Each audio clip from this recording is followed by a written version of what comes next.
తెలుగులో 6 సంవత్సరాల తర్వాత జూనియర్ ఎన్టీఆర్ సోలోగా హీరోగా వస్తున్న సినిమా కావడంతో దేవరపై అంచనాలు భారీగా ఉన్నాయి. 6 సంవత్సరాల క్రితం అరవింద సమేతాల్లో నటించారు. తర్వాత RRR సినిమా రామ్ చరణ్తో కలిసి చేశారు. దేవరకు కొరటాల శివ దర్శకుడు. దీనికి ముందు శివ చేసిన ఆచార్య ఫ్లాప్ కావడంతో యంగ్ టైగర్ ఫ్యాన్స్ ను ఈ విషయం భయపెడుతోంది. దాదాపు 300 కోట్లకు పైగా బడ్జెట్తో ఈ సినిమా 2 భాగాలుగా రూపొందించారు. ఇందులో మొదటి భాగం ఈ నెల 27వ తేదీన విడుదల కాబోతోంది.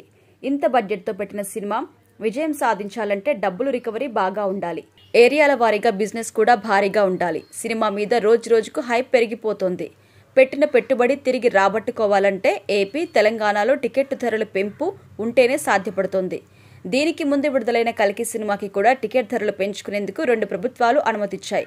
అయితే దేవరా చిత్రం జూనియర్ ఎన్టీఆర్ది కావడంతో వివిధ రాజకీయ కారణాల నేపథ్యంలో ఈ సినిమాకి టికెట్ ధరలు పెంచుకునేందుకు అనుమతులు వస్తాయా రావా అనే సందేహం కూడా ఏర్పడింది.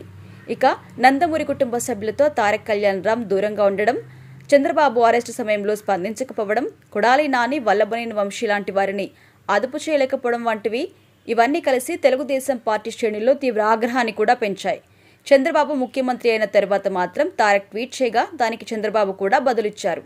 ఇక మోక్షజ్ఞ విజయం సాధించాలని, తాతగారి పేరు నిలబెట్టాలంటూ తారక్ ఇటీవల ట్వీట్ కూడా చేశారు. వరదల వల్ల నష్టపోయిన ఏపీ, తెలంగాణ ప్రజలకు చెరో 50 లక్షల చొప్పున విరాళం కూడా ప్రకటించారు.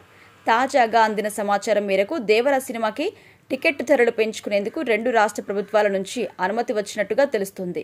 తెలంగాణలోని మల్టీప్లెక్స్లో 413, సింగిల్ థియేటర్లో ₹250, ఏపీ మల్టీప్లెక్స్లో ₹325, సింగిల్ థియేటర్లో ₹200 పెంచుకునేందుకు ప్రభుత్వాలు అనుమతిచ్చినట్టుగా సమాచారం.